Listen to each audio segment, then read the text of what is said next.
അമൃത് Veni hair elixir presents daily news സായാഹ്ന വാർത്തകൾ powered by Pulimoottil silks KSFE. എന്താ ഒരു മൂഡ് ഓഫ്? ഇപ്പൊ മുടി വല്ലാതെ കൊഴിയുന്നുണ്ട്, അതാ തോന്നുന്നു.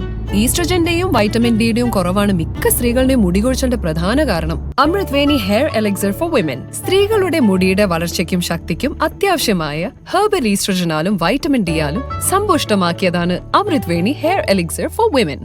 നമസ്കാരം, ഞാൻ ഷാജി പത്മനാഭൻ. ഡെയിലി ന്യൂസിന്റെ സായാഹ്ന വാർത്തകളിലേക്ക് സ്വാഗതം. ഇന്ന് ജനുവരി 23 വ്യാഴാഴ്ച.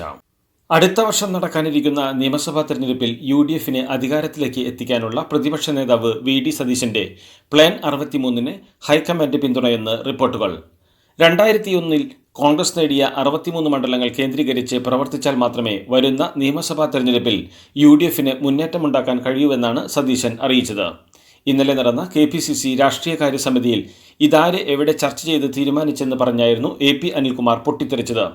ഒറ്റയ്ക്ക് തീരുമാനമെടുക്കുന്ന ശൈലിയുടെ ഭാഗമായാണ് സതീശന്റെ പ്ലാൻ 63 എന്നാണ് രാഷ്ട്രീയകാര്യ സമിതിയിൽ ഉയർന്ന പ്രധാന വിമർശനം. എന്നാൽ ഈ എതിർപ്പുകളെയെല്ലാം വകവയ്ക്കാതെ മുന്നോട്ടു പോകാനുള്ള നിർദ്ദേശമാണ് സതീശന് ഹൈക്കമാൻഡിൽ നിന്നും ലഭിച്ചതെന്നാണ് വിവരം. കേരള ഗവർണർ രാജേന്ദ്ര അർലേക്കറെ പുകഴ്ത്തി CPM സംസ്ഥാന സെക്രട്ടറി MV ഗോവിന്ദന്റെ ലേഖനം ദേശാഭിമാനിയിൽ. നയപ്രഖ്യാപന പ്രസംഗത്തിൽ കേന്ദ്ര സർക്കാരിനെതിരെ വിമർശനം ഉണ്ടായിട്ടും ഭരണഘടനാ ചുമതല നിർവഹിച്ചുവെന്നും ഇത് സ്വാഗതാർഹമാണെന്നും ലേഖനത്തിൽ പറയുന്നു. വിഴിഞ്ഞം തുറമുഖത്തെ ആഗോള വ്യാപാര ഹബ്ബാക്കുമെന്ന പ്രഖ്യാപനം വലിയ പ്രതീക്ഷ നൽകുന്നതാണെന്നും MV ഗോവിന്ദൻ ലേഖനത്തിൽ ചൂണ്ടിക്കാട്ടുന്നു. വയനാട് ദുരന്തവുമായി ബന്ധപ്പെട്ട് 712 കോടി രൂപ ഇതുവരെ ദുരിതാശ്വാസ നിധിയിൽ ലഭിച്ചെന്ന് മുഖ്യമന്ത്രി.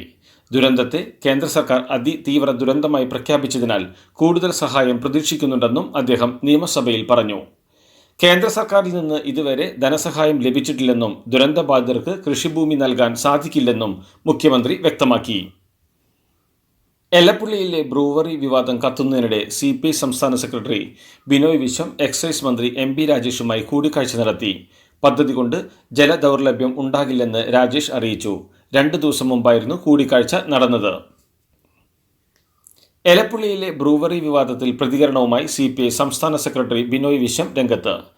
CPI വികസന വിരുദ്ധരല്ലെന്നും പക്ഷേ ഏത് വികസനമായാലും അത് കുടിവെള്ളത്തെ മറന്നുകൊണ്ടാകരുതെന്നും ബിനോയ് വിശ്വം പറഞ്ഞു. ആരും ഇക്കാര്യത്തിൽ മൗനം പാലിച്ചിട്ടില്ലെന്നും കൃത്യമായ നിലപാട് എക്സൈസ് മന്ത്രിയെ അറിയിച്ചിട്ടുണ്ടെന്നും അദ്ദേഹം പറഞ്ഞു. എലപ്പുള്ളി മദ്യനിർമ്മാണ കമ്പനി പ്രദേശത്ത് ജലക്ഷാമം ഉണ്ടാകില്ലെന്ന വാദവുമായി ഒയാസിസ് കമ്പനി മഴവെള്ള സംഭരണിയിൽ നിന്ന് വെള്ളമെടുക്കുമെന്നും കമ്പനിയുടെ പ്രവർത്തനത്തിന് 5 ഏക്കർ സ്ഥലത്ത് മഴവെള്ള സംഭരണി സ്ഥാപിക്കുമെന്നും ഒയാസിസ് പറയുന്നു.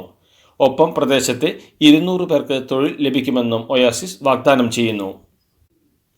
എലപ്പുള്ളി പഞ്ചായത്തിൽ ബ്രൂവറിക്ക് അനുമതി നൽകിയ സർക്കാർ നിലപാടിനെതിരെ പാലക്കാട് രൂപത. സർക്കാർ നീക്കം ദുരൂഹവും ജനദ്രോഹവുമാണെന്ന് ബിഷപ്പ് മാർ പീറ്റർ കൊച്ചുപുരയ്ക്കൽ പ്രസ്താവനയിൽ പറഞ്ഞു. കർഷകരെ സഹായിക്കാനാണെങ്കിൽ വന്യമൃഗശല്യം ഒഴിവാക്കുകയും ജലലഭ്യത ഉറപ്പുവരുത്തുകയുമാണ് വേണ്ടതെന്നും ബിഷപ്പ് പ്രസ്താവനയിൽ പറഞ്ഞു. കേരളത്തിന്റെ വിനോദസഞ്ചാര മേഖലയിൽ നൂതനാശയങ്ങൾ, സംരംഭകത്വം, സാങ്കേതിക വിദ്യ എന്നിവയിലൂടെ പരിവർത്തനം സാധ്യമാക്കുക എന്ന ലക്ഷ്യത്തോടെ കേരള സ്റ്റാർട്ടപ്പ് മിഷനും ടൂറിസം വകുപ്പും ധാരണാപത്രം ഒപ്പുവെച്ചു.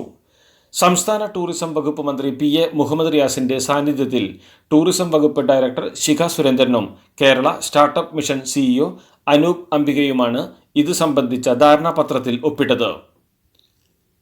കൂത്താട്ടുകുളത്തെ തട്ടിക്കൊണ്ടുപോകൽ വിവാദത്തിൽ കലാരാജുവിന് മറുപടിയുമായി CPM. കലാരാജു പറയുന്ന കാര്യങ്ങൾ പരസ്പര വിരുദ്ധമെന്ന് കൂത്താട്ടുകുളം ഏരിയ കമ്മിറ്റി കുറ്റപ്പെടുത്തുന്നു.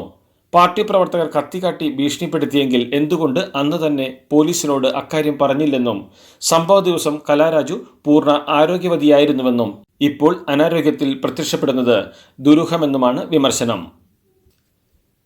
കൂത്താട്ടുകുളത്തെ തട്ടിക്കൊണ്ടുപോകൽ കേസിൽ പ്രതികൾക്ക് ജാമ്യം. CPM Challakkappadi branch secretary Arun V Mohan, പ്രവർത്തകരായ സജിത് എബ്രഹാം, റിൻസ് വർഗീസ്, ടോണി ബേബി എന്നിവർക്കാണ് ജാമ്യം ലഭിച്ചത്. കേസിലെ 6 മുതൽ 9 വരെയുള്ള പ്രതികളെയായിരുന്നു അറസ്റ്റ് ചെയ്ത് റിമാൻഡിൽ അയച്ചത്.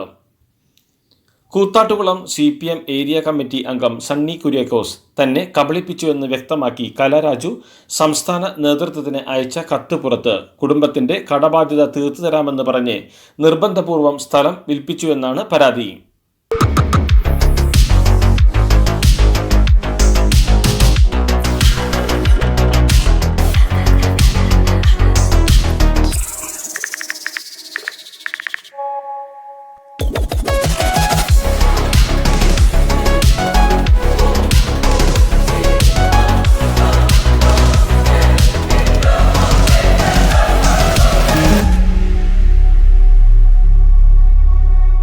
CPM ജില്ലാ സമ്മേളനത്തിനുള്ള എറണാകുളത്തെ ഒരുക്കങ്ങൾ അവസാന ഘട്ടത്തിൽ. നിലവിലെ ജില്ലാ സെക്രട്ടറി CN മോഹനൻ തന്നെ തുടരാനാണ് സാധ്യത. ശനിയാഴ്ച മുതൽ 3 ദിവസം എറണാകുളം ടൗൺഹാളിൽ നടക്കുന്ന സമ്മേളനത്തിൽ മുഖ്യമന്ത്രി പിണറായി വിജയൻ പങ്കെടുക്കും. വഖഫ് നിയമ ഭേദഗതി ബില്ലിനെ പിന്തുണയ്ക്കുമെന്ന് എവിടെയും പറഞ്ഞിട്ടില്ലെന്ന് കോട്ടയം MP ഫ്രാൻസിസ് ജോർജ് വ്യക്തമാക്കി. ഈ വിഷയത്തിൽ കൃത്യമായ നിലപാടുണ്ട്.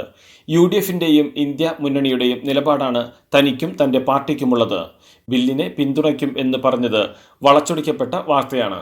നിയമ ഭേദഗതി ബില്ല് പാർലമെന്റിൽ വരുമ്പോൾ ചർച്ചയിൽ പങ്കെടുത്ത് നിർദ്ദേശങ്ങൾ നൽകുമെന്നാണ് പറഞ്ഞതെന്നും മന്ത്രി വിശദീകരിച്ചു. സംസ്ഥാന സ്കൂൾ കായികമേളയിൽ 2 സ്കൂളുകൾക്ക് ഏർപ്പെടുത്തിയിരുന്ന വിലക്ക് സർക്കാർ പിൻവലിച്ചു. കായികമേള സമാപന ചടങ്ങിലെ പ്രതിഷേധത്തെ തുടർന്ന് നാവാമുകുന്ദ മാർബേസിൽ സ്കൂളുകൾക്ക് ഏർപ്പെടുത്തിയിരുന്ന വിലക്കാണ് പിൻവലിച്ചത്. പ്രതിഷേധത്തിൽ ഖേദം പ്രകടിപ്പിച്ച് സ്കൂളുകൾ നൽകിയ കത്ത് അംഗീകരിച്ചുകൊണ്ടാണ് വിലക്ക് പിൻവലിച്ചതായി മന്ത്രി നിയമസഭയെ അറിയിച്ചത്. വയനാട് DCC മുൻ ട്രഷറർ NM വിജയന്റെ ആത്മഹത്യയിൽ പ്രേരണ കേസ് ചുമത്തപ്പെട്ട MLA IC ബാലകൃഷ്ണനെ പോലീസ് ചോദ്യം ചെയ്യുന്നു. കൽപ്പറ്റ പുത്തൂർ വയലിലെ ജില്ലാ ഹെഡ്ക്വാർട്ടേഴ്സിലാണ് ചോദ്യം ചെയ്യൽ. ഇന്നു മുതൽ 3 ദിവസം തുടർച്ചയായി MLAയെ ചോദ്യം ചെയ്യാമെന്നാണ് കോടതി നിർദ്ദേശം. ചോദ്യം ചെയ്യലിനൊടുവിൽ IC ബാലകൃഷ്ണനെ അന്വേഷണ സംഘം അറസ്റ്റ് ചെയ്യാനാണ് സാധ്യത. എന്നാൽ മുൻകൂർ ജാമ്യം ലഭിച്ചതിനാൽ ആൾജാമ്യത്തിൽ വിട്ടയക്കും. കേരള കോൺഗ്രസിനെ UDFിലേക്ക് ക്ഷണിച്ച മാത്യു കുഴൽനാടന് മറുപടിയുമായി മന്ത്രി റോഷി അഗസ്റ്റിൻ. പെരുവഴിയിലായ കേരള കോൺഗ്രസിനെ കൈത്തന്നത് പിണറായി സർക്കാരാണെന്നും കേരള കോൺഗ്രസ് M ഇടത് സർക്കാരോടൊപ്പം ഉറച്ചു നിൽക്കുമെന്നും റോഷി അഗസ്റ്റിൻ നിയമസഭയിൽ മറുപടി നൽകി. ആന എഴുന്നള്ളിപ്പ് നിയന്ത്രണങ്ങളിൽ മാർഗനിർദ്ദേശം പുറത്തിറക്കിക്കൊണ്ടുള്ള ഹൈക്കോടതിയുടെ ഉത്തരവിനുള്ള സ്റ്റേ നീക്കണമെന്ന മൃഗസ്നേഹികളുടെ സംഘടനകളുടെ ആവശ്യം നിരസിച്ച് സുപ്രീം കോടതി. കേസിൽ അടിയന്തരവാദം സാധ്യമല്ലെന്ന് ജസ്റ്റിസ് നാഗരത്ന വ്യക്തമാക്കി. അതേസമയം ശിവരാത്രി ഉത്സവങ്ങൾ വരാനിരിക്കെ ഉത്സവങ്ങൾ തടയാനുള്ള നീക്കമാണിതെന്ന് തിരുവമ്പാടി പാറമേക്കാവ് ദേവസ്വങ്ങൾ ആരോപിച്ചു. ചട്ടങ്ങൾ പാലിച്ചുകൊണ്ട് ആന എഴുന്നള്ളിപ്പ് നടത്താമെന്നായിരുന്നു സുപ്രീം കോടതി ഉത്തരവ്. തിരൂരിൽ നിന്നും നിലമ്പൂരിലേക്ക് പുതിയ മെട്രോ ലൈൻ പണിയണമെന്ന് കുറുക്കോളി മൊയ്തീൻ MLAയുടെ ശ്രദ്ധ ക്ഷണിക്കൽ. ജനസാന്ദ്രത കൂടുതലുള്ള മലപ്പുറം ജില്ലയിൽ മെട്രോ മാതൃകയിൽ ഒരു റെയിൽവേ ലൈൻ പണിയുകയാണെങ്കിൽ യാത്രാദൂരവും ചിലവും സമയവും ലാഭിക്കാൻ കഴിയുമെന്നായിരുന്നു നിയമസഭയിൽ തിരൂർ MLA പറഞ്ഞത്. ഒരു അംഗത്തിന് ഏത് കാര്യവും നിയമസഭയിൽ ഉന്നയിക്കാൻ അവകാശമുണ്ടെന്നും എന്നുവെച്ച് ഇങ്ങനെയൊക്കെ ആവശ്യമുന്നയിക്കാമോ എന്നായിരുന്നു ഇതിന് മുഖ്യമന്ത്രി പിണറായി വിജയന്റെ മറുപടി. നിയമസഭയിൽ മാത്യു കുഴൽനാടൻ MLAയോട് കുപിതനായി സ്പീക്കർ AN ഷംസീർ. അടിയന്തര പ്രമേയ നോട്ടീസ് നൽകിയ മാത്യു കുഴൽനാടൻ വിഷയം അവതരിപ്പിക്കുന്നതിനിടെ വനനിയമ ഭേദഗതി ഉന്നയിച്ചപ്പോഴാണ് സ്പീക്കർ ഇടപെട്ടത്. ഭരണ പ്രതിപക്ഷ അംഗങ്ങൾ ഇരുവശത്തുമായി നിന്ന് ബഹളം വെച്ചെങ്കിലും സ്ഥിതി കലുഷിതമാക്കാതെ മാത്യു കുഴൽനാടൻ തന്റെ പ്രമേയ അവതരണം പൂർത്തിയാക്കി. ചേന്ദമംഗലത്ത് ഒരു കുടുംബത്തിലെ 3 പേരെ അടിച്ചു കൊലപ്പെടുത്തിയ സംഭവത്തിൽ പശ്ചാത്താപമില്ലെന്ന് പ്രതി ഋതു ജയൻ. ജിതിൻ ബോസ് കൊല്ലപ്പെടാത്തതിൽ നിരാശയുണ്ടെന്നാണ് പ്രതി ഋതു ജയൻ പോലീസിനോട് പറഞ്ഞത്. പ്രതിയെ ഇന്ന് വീട്ടിൽ എത്തിച്ച് തെളിവെടുപ്പ് നടത്തും. ജിതിൻ ബോസിന്റെ ആരോഗ്യനിലയിൽ നേരിയ പുരോഗതിയുണ്ട്. മോൾക്ക് ബർത്ത്ഡേ ഗിഫ്റ്റ് വാങ്ങണ്ടേ? ഷോപ്പിൽ കൊണ്ടുപോയി ഇഷ്ടമുള്ളത് വാങ്ങി കൊടുക്കാം. അപ്പൊ ഏട്ടൻ വരുന്നുണ്ടോ? ഗിഫ്റ്റ് കാർഡ് വരും. അതെ, ഓരോ ചിട്ടിയിലും ഒരാൾക്ക് 5000 രൂപയുടെ ഗിഫ്റ്റ് കാർഡ് സമ്മാനം. മെഗാ സമ്മാനമാണെങ്കിലോ പുതുപുത്തൻ ബെൻസ് കാറും. 2ാം സമ്മാനം ഇന്നോവ ക്രിസ്റ്റ, അതും 17 എണ്ണം. ഇത്തവണ സമ്മാനങ്ങളുടെ നക്ഷത്ര തിളക്കവുമായി KSFE ഗാലക്സി ചിട്ടികൾ. US ഉൾപ്പെടെയുള്ള വിദേശ രാജ്യങ്ങളിൽ അനധികൃതമായി കുടിയേറി പാർക്കുന്ന ഇന്ത്യക്കാരെ നിയമപരമായി രാജ്യത്ത് തിരികെ എത്തിക്കുമെന്ന് കേന്ദ്ര വിദേശകാര്യമന്ത്രി S ജയശങ്കർ വാഷിംഗ്ടണിൽ നടന്ന വാർത്താസമ്മേളനത്തിൽ പങ്കെടുത്ത് സംസാരിക്കവെയാണ് ഇക്കാര്യം വ്യക്തമാക്കിയത്. ജമ്മുകാശ്മീരിൽ നിഗൂഢ രോഗം ബാധിച്ച് 5 പേരെ കൂടി ആശുപത്രിയിൽ പ്രവേശിപ്പിച്ചു. ഇതോടെ രജൌരി അധികൃതർ ബാദൽ ഗ്രാമത്തെ കണ്ടെയ്ൻമെന്റ് സോണായി പ്രഖ്യാപിച്ചു. പ്രദേശത്തെ എല്ലാ ഒത്തുചേരലുകളും നിരോധിച്ചു. ഡിസംബർ മുതൽ 3 കുടുംബങ്ങളിലെ കുട്ടികൾ ഉൾപ്പെടെ 17 അംഗങ്ങൾ നിഗൂഢ രോഗത്തിന് കീഴടങ്ങി മരിച്ചിരുന്നു. ഡൽഹി തെരഞ്ഞെടുപ്പിനായുള്ള പ്രചാരണം ഊർജിതമാക്കി രാഷ്ട്രീയ പാർട്ടികൾ. BJP ദേശീയ അധ്യക്ഷൻ JP നദ്ദ ഇന്ന് 3 റാലികളിൽ പങ്കെടുക്കും. വരും ദിവസങ്ങളിൽ UP മുഖ്യമന്ത്രി യോഗി ആദിത്യനാഥിനെ പങ്കെടുപ്പിച്ചുകൊണ്ടുള്ള റാലികളും ഡൽഹിയിൽ BJP നടത്തും. AAP സ്ഥാനാർത്ഥികൾക്കായി അരവിന്ദ് കെജ്രിവാളും പഞ്ചാബ് മുഖ്യമന്ത്രി ഭഗവന്ത് മാനും വിവിധ റാലികളിൽ ഇന്ന് പങ്കെടുക്കും. കോൺഗ്രസിനായി രാഹുൽ ഗാന്ധിയും പ്രചാരണ പരിപാടികളിൽ പങ്കാളിയാകും. ഫെബ്രുവരി 5-നാണ് തെരഞ്ഞെടുപ്പ്. ഡൽഹി നിയമസഭാ തെരഞ്ഞെടുപ്പിൽ മധ്യവർഗക്കാർക്കു വേണ്ടി പ്രത്യേക പ്രകടന പത്രികയുമായി ആം ആദ്മി പാർട്ടി. രാജ്യത്തെ ഇടത്തരക്കാർ കേന്ദ്ര സർക്കാരിന്റെ നികുതി ഭീകരവാദത്തിന്റെ ഇരകളാണെന്ന് വിശേഷിപ്പിച്ച് പാർട്ടി നേതാവ് അരവിന്ദ് കെജ്രിവാളാണ് പത്രിക ഇറക്കിയത്. ശാരീരിക ബന്ധത്തിൽ ഏർപ്പെടാനുള്ള അനുവാദം സ്വകാര്യ നിമിഷങ്ങളെ പകർത്താൻ അനുവദിക്കുന്നതല്ലെന്ന് ദില്ലി ഹൈക്കോടതി. ശാരീരിക ബന്ധത്തിൽ ഏർപ്പെടുമ്പോൾ സ്വകാര്യ നിമിഷങ്ങളെ പകർത്തുകയും അത് സമൂഹ മാധ്യമങ്ങളിൽ പങ്കുവയ്ക്കുന്നതും കുറ്റകരമാണെന്നും ഹൈക്കോടതി നിരീക്ഷിച്ചു. പീഡനക്കേസിലെ പ്രതിയുടെ ജാമ്യാപേക്ഷ തള്ളിക്കൊണ്ട് ജസ്റ്റിസ് സ്വർണ കാന്തശർമ്മയാണ് ഇക്കാര്യം വ്യക്തമാക്കിയത്. ലോസ് ഏഞ്ചലസിൽ വീണ്ടും കാട്ടുതീ പടർന്നു പിടിക്കുന്നു. ലോസ് ഏഞ്ചലസിന് വടക്ക് ഭാഗത്ത് ബുധനാഴ്ച പുതിയ കാട്ടുതീ രൂപപ്പെട്ടു. ഇതോടെ 10,000-കണക്കിന് ആളുകളോട് പ്രദേശത്തു നിന്ന് ഒഴിഞ്ഞുപോകാൻ ആവശ്യപ്പെട്ടിട്ടുണ്ട്.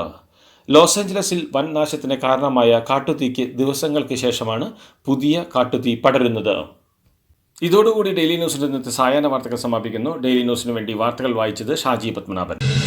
DailyNewsLive.in വാർത്തകൾ വിരൽത്തുമ്പിൽ.